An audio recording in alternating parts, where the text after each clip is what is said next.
Paano nga daw ba natin palitan or paliitin yung boses ng kanta or yung music para daw iwas copyright? So kung paano guys, sundan nyo lang ang video na ito. So dito guys sa ating CapCut, para mapalitan natin yung boses ng ating video, pindutin nyo lang itong video ninyo. Yan.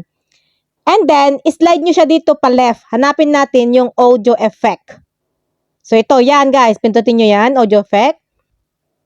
So dito guys, marami na kayong pagpipilian. Pero itong mga may diamond guys, may bayad po yan. Para makalibre, piliin nyo lang itong mga walang diamond. So for example, ito, yung ganyan. Nang ibigin kita, marami ang nagtaka. Ay, ambot lang. Bakit ganun yung boses? O, pili tayo ng iba. So for example, ito si Jessie. Nang ibigin kita, marami ang nagtaka. Ewan lang. Okay, pili tayo ng iba. Ang pangit naman nun. Gusto nyo marimarka. O yan guys, for example, ito. Squirrel.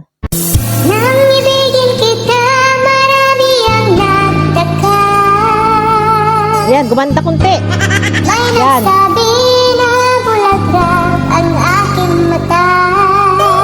O yan guys, kapag gusto nyo na yung boses nyo, na ganun na yung boses, pwede nyo na siyang i-export. Pero wag nyo muna kakalimutan guys, natanggalin yung CapCut doon sa pinakadulo-dulo niya. Ito yan.